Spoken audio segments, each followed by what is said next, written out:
जम्मू कश्मीर के पहलगाम में आतंकवादी हमले के बाद सरकार की कार्रवाई पर सभी की निगाहें टिकी हुई हैं। इस बीच पंजाब के पूर्व मुख्यमंत्री और कांग्रेस सांसद चरणजीत सिंह चन्नी ने एक ऐसा बयान दिया जिससे कि विवाद खड़ा हो गया। आपको बता दें कि चरणजीत सिंह चन्नी ने 2016 में हुई सर्जिकल स्ट्राइक पर सवाल उठाते हुए उन्होंने कहा कि हमारे देश में कोई बम गिरे तो पता नहीं चलेगा। कहते हैं कि हमने पाकिस्तान में सर्जिकल स्ट्राइक की, कुछ नहीं हुआ, कहीं नहीं दिखा सर्जिकल स्ट्राइक, किसी को पता नहीं चला। आज देश के लोगों को जरूरत है उनके जख्मों पर मरहम लगाने की। हम डिमांड करते हैं कि कुछ करो, बताओ देश को कि कौन थे वो लोग। वहीं इस बयान के बाद घमासान मच गया है। सिर्फ इतना ही नहीं, साथ ही सरकार पर तंज कसते उन्होंने कहा कि लोग 56 इंच की छाती से उम्मीद लगाए बैठे हैं कि अब कुछ बड़ा होगा, लेकिन सिर्फ बातें हो रही हैं, कार्रवाई नहीं दिख रही। लेकिन वहीं जब भाजपा ने तीखा हमला किया तो चन्नी ने अपने बयान से पलटते हुए बोला कि मैं सर्जिकल स्ट्राइक के कोई सबूत नहीं मांग रहा हूं। पहले भी कह चुका हूं कि कांग्रेस पार्टी इस दुख की घड़ी में सरकार के साथ खड़ी है, चाहे सरकार पाकिस्तान की पानी आपूर्ति रोके या हवाई कार्रवाई करे, कांग्रेस चट्टान की तरह साथ खड़ी है।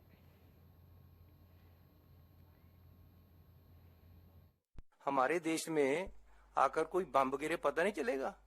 कहते जी पाकिस्तान में हमने सर्जिकल स्ट्राइक किए थे, कोई कुछ नहीं हुआ, कहीं नहीं दिखे सर्जिकल स्ट्राइक, किसी को नहीं पता चला। लेकिन आज देश के लोगों के जरूरत है उनके जख्मों पे मल्हम लगाने की। हम डिमांड करते हैं कि भैया कुछ करो, बताओ देश को कौन है आदमी और उनको सजा दो।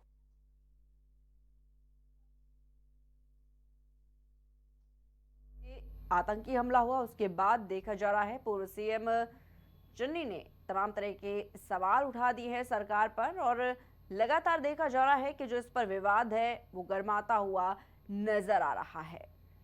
तो कांग्रेस की ओर से तमाम तरह की बयानबाजी जो है वो देखी जा रही है। और इसी खबर पर तमाम जानकारी के लिए हमारे साथ हमारे संवाददाता राजेश जुड़ चुके हैं। राजेश, देखा जा रहा है पहलगाम में जो आतंकी हमला हुआ उसके बाद राजनीति भी काफी ज्यादा गर्माती हुई नजर आ रही है। पंजाब के पूर्व मुख्यमंत्री और कांग्रेस सांसद चरणजीत सिंह चन्नी ने जो बयान दिया उसके बाद विवाद लगातार खड़ा हो गया। और जिस तरीके के बयान में उन्होंने कहा कि 2016 में जो सर्जिकल स्ट्राइक हुई उस पर सवाल उठा दिया, कहा कि हमारे देश में कोई बम गिरे तो पता नहीं चलेगा। कहते हैं कि हमने पाकिस्तान में सर्जिकल स्ट्राइक की, कुछ हुआ नहीं। तमाम तरह के आरोप लगा दिए हैं भाजपा सरकार पर। राजेश, देखा जाए तो जम्मू कश्मीर के पहलगाम में जो आतंकी हमला हुआ था, तो कहीं देखा जाए तो उसको लेकर अब जो पंजाब के पूर्व मुख्यमंत्री और कांग्रेस के सांसद हैं चरणजीत सिंह चन्नी, उन्होंने सरकार पर सवाल उठाया है। सरकार के साथ साथ आपको बता दें कि वो प्रधानमंत्री नरेंद्र मोदी पर भी सवाल उठाया कि 56 इंच की छाती वाले आखिर कर क्या रहे हैं। बिल्कुल अब तरीके से जम्मू कश्मीर में हमला किया जाता है, आतंकवादी हमला करते हैं और जिसमें 26 लोग, निर्दोष लोगों की जान चली जाती है, उनको सीधे गोलियों से भून दिया जाता था। फिर उनके खिलाफ, पाकिस्तान के खिलाफ, अब तक आतंकियों के खिलाफ अब तक प्रधानमंत्री नरेंद्र मोदी आखिर क्या कर रहे हैं। कहते हैं 56 इंच का हमारा सीना है, तो आखिर 56 इंच के सीने वाले प्रधानमंत्री अभी तक जो हमारे देश के 26 निर्दोष लोगों की गोलियों से भूनकर हत्या कर दी गई थी, उनके आतंकवादी अभी भी महफूज टहल रहे हैं। साथ ही साथ आप बता दें कि पाकिस्तान ने जिस तरीके से सहयोग किया था उन आतंकवादियों का, पाकिस्तान के खिलाफ भी अभी भी सरकार कुछ नहीं कर पाई है। फिर बयान चरणजीत सिंह चन्नी का है जो कांग्रेस के सांसद है, उन्होंने यह भी कह दिया कि सर्जिकल स्ट्राइक जो हुई थी 2016 में, उसको लेकर भी उन्होंने चरणजीत सिंह चन्नी ने कहा कि कोई भी सर्जिकल स्ट्राइक नहीं हुई थी, क्योंकि अगर कोई बम गिरता है जाहिर सी बात है पता चलता है, लेकिन इस तरीके का कोई भी सर्जिकल स्ट्राइक नहीं की गई। लेकिन बाद में अगर देखा जाए तो अपने बयान से बचते हुए नजर आए। वहीं दूसरी तरफ आपको बता दें कि उन्होंने ये भी कह दिया कि कांग्रेस जो है बीजेपी सरकार के साथ बिल्कुल चट्टान की तरह खड़ी है और हर तरीके से सहयोग करेगी, चाहे सिंधु नदी का पानी रोका जाए या फिर पाकिस्तान पर हमला किया जाए। तो इसके लिए बिल्कुल कांग्रेस के साथ साथ में पूरा विपक्ष एकजुट है, एकजुट होकर साथ में सरकार के साथ में खड़ा हुआ है। जबकि अगर देखा जाए दूसरी तरफ विपक्ष जो है लगातार मांग करता आ रहा है कि पाकिस्तान पर प्रधानमंत्री नरेंद्र मोदी कार्रवाई करे। और एक चीज और आपको बता दूं कि हमला किया गया था, जो आतंकवादी हमला किया गया था जिसमें 26 लोग मारे गए थे, कहीं कहीं देखा जाए तो जिस तरीके से अभी तक कार्रवाई नहीं हो पाई है और लगभग एक सप्ताह बीत चुका है, तो अभी तक कोई कार्रवाई नहीं हुई भारत की तरफ से। अभी तक सिर्फ और सिर्फ जिस तरीके से चरणजीत सिंह चन्नी ने कहा, अभी तक सिर्फ और सिर्फ बयानबाजी हो रही है और कोई कार्रवाई नहीं हो रही। मुझे लगता है कि कहीं कहीं देखा जाए तो अब मोदी सरकार की गले की हड्डी बनता जा रहा है कि उनको मजबूरन कार्रवाई करना पड़ेगा, क्योंकि विपक्ष लगातार मांग कर रहा है कि हम्म। सरकार को कार्रवाई करनी चाहिए। नहीं तो बिल्कुल। अगर सरकार कार्रवाई अगर नहीं करती है तो, या अगर सरकार कार्रवाई नहीं करती है तो आने वाले चुनाव में इसका भुगतान प्रधानमंत्री नरेंद्र मोदी को करना पड़ेगा। बिल्कुल बिल्कुल राजेश, क्योंकि देखा जा रहा है पहलगाम में जो आतंकी हमला हुआ, पूरे देश के साथ साथ दुनिया की निगाहें इस ओर लगी हुई है, इस ओर टिकी हुई है कि भाई क्या स्ट्राइक होने वाली है, क्या मास्टर स्ट्रोक प्रधानमंत्री मोदी चलेंगे। लेकिन उसके बावजूद देखा जा रहा है कि कोई खास हलचल नहीं, और उसके बाद जिस तरीके से जातिगत जनगणना का जो मुद्दा उठ गया है, उसके बाद तमाम तरह के सवाल एक बार फिर से उठने लगे हैं कि क्या जो मोदी सरकार है वो लोगों का ध्यान भटकाने की कोशिश कर रही है पहलगाम हमले से। तमाम तरह के सवाल देश की जनता के साथ साथ अब विपक्ष भी उठा रहा है। देखिए, बिल्कुल बिल्कुल आपने सही कहा कि जातिगत जनगणना जो है कहीं कहीं देखा जाए सरकार ने इससे शुरुआत करने की पहल कर दी है, लेकिन सबसे बड़ी बात यह है कि बात जातिगत जनगणना की नहीं है। देखिए, सबसे बड़ी बात यह है कि जिस तरीके से पहलगाम में आतंकी हमला हुआ, 26 लोग मारे गए और दर्जनों लोग घायल हुए इसमें, मुझे लगता है कि इसको लेकर जिस तरीके से भारत कार्रवाई करने की फिराक में था, उसको लेकर चीन ने भी का भी बयान आया था कि भारत सरकार को या प्रधानमंत्री नरेंद्र मोदी को जो आतंकवादी वहां पे हमला किए हैं उनके खिलाफ कार्रवाई करनी चाहिए, न कि पाकिस्तान में आम जनता के ऊपर कोई कार्रवाई करनी चाहिए। अगर भारत ऐसी कोई कार्रवाई करता है तो हम इसको जंग मानेंगे। इसका मतलब सीधा सीधा सा है कि चीन भी कहीं कहीं देखा जाए कि इसके खिलाफ है जो भारत करने वाला है। वही साथ ही साथ आप बता दें कि और भी जो पाकिस्तानी प्रधानमंत्री हैं वो सभी इस्लामिक देशों से सहयोग की मांग कर रहे हैं।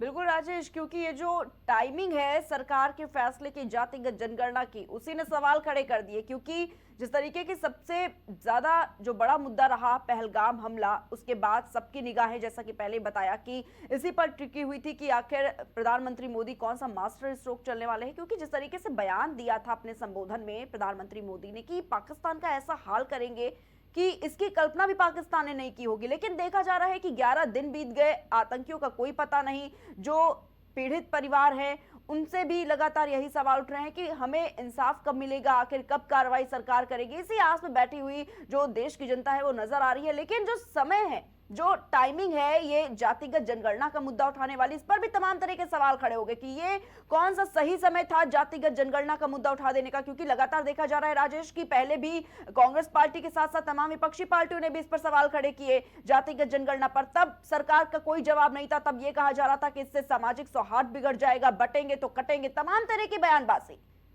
एक है तो सेफ है, तमाम तरह की बयानबाजी देखी गई। और अब इस बीच इस समय ऐसा फैसला लिया गया सरकार की ओर से। राजेश, बिल्कुल प्रिया, मैं आपको बता दूं कि जातिगत जनगणना जो है विपक्ष की लंबे अरसे से मांग थी। विपक्ष लंबे अरसे से मांग करता था, लेकिन केंद्र सरकार बीजेपी सरकार जो है ये जातिगत जनगणना नहीं कराना चाहती थी। विधानसभा से लेकर संसद तक विपक्ष लगातार घेरता था जातिगत जनगणना को लेकर। यहाँ तक कि उत्तर प्रदेश के मुख्यमंत्री सीएम योगी आदित्यनाथ ने महाकुंभ में ये बातें कह दी थी। एक निजी चैनल पर डिबेट पर उन्होंने कह दिया था कि जातिगत जनगणना जो विपक्ष मांग कर रहा है तो कहीं कहीं देखा जाए तो सौहार्द को बिगाड़ने के लिए, आपस में लोगों को लड़वाने के लिए मांग कर रहा है। जबकि आज खुद प्रधानमंत्री नरेंद्र मोदी ने इसकी पहल कर दी। कोई दूसरी चीज आपको बता दें कि जिस तरीके से जातिगत जनगणना की अभी बात चल रही है, कहीं कहीं देखा जाए तो आप विपक्ष से ये भी कह रहा है जातिगत जनगणना से कहीं कहीं मोदी सरकार एक चीज से दो निशाने तो नहीं करने वाली है। क्योंकि आपको बता दें कि इसी तरीके से एनआरसी का जो मुद्दा था, जातिगत जनगणना अगर होती है तो उसमें जितने भी जाति हमारे देश में रह रहे हैं उनका पूरा डाटा आ जाएगा। उसके बाद अल्पसंख्यकों का भी डाटा आ जाएगा, जिसके बाद एनआरसी का मुद्दा बीजेपी जो है उसमें भुना सकती है। तो कहीं कहीं देखा जाए तो आप जातिगत जनगणना के आगे कहीं कहीं देखा जाए तो पहलगाम का जो मुद्दा था वो फीका पड़ता हुआ दिखाई दे रहा। और जो उसमें 26 लोग मारे गए थे उनके परिजन अभी भी न्याय की गुहार कर रहे हैं। अभी भी उनकी आंखें भीगी हुई है कि आखिर कब मिलेगा इंसाफ। पहलगाम में हमला हुआ था, लेकिन फिलहाल अभी देखा जाए तो भारत सरकार अभी देखा जाए तो जिस तरीके से कार्रवाई होनी चाहिए थी उस तरीके से अभी कार्रवाई नहीं हो पाई। जी राजेश, क्या लगता है आगामी चुनावों पर कितना बड़ा असर देखने को मिल सकता है? भारतीय जनता पार्टी को कितना बड़ा नुकसान इससे झेलने को मिल सकता है? देखिए प्रिया जी, अगर बात करें जानकारों की, जो हाँ। जानकार हैं या सूत्रों के हवाले से भी कई खबरें आई कि अगर भारत अगर पाकिस्तान के ऊपर अगर अटैक करता है, पाकिस्तान के जो आतंकवादी थे जो पहलगाम में हमला किए थे, उन आतंकवादियों को अगर मार दिया जाता है तो जाहिर सी बात है कि बीजेपी को आने वाले चुनाव में फायदा मिल सकता है। लेकिन अगर अगर भारत जो है पाकिस्तान पर अगर हमला नहीं करता है या भारत जो है आतंकवादियों को मार नहीं गिराता है, तो मुझे लगता है कि आने वाले चुनाव में बीजेपी को नुकसान उठाना पड़ सकता है। जी ठीक है राजेश, बहुत बहुत शुक्रिया आपका हमारे साथ जुड़ने के लिए और तमाम जानकारी साझा करने के लिए।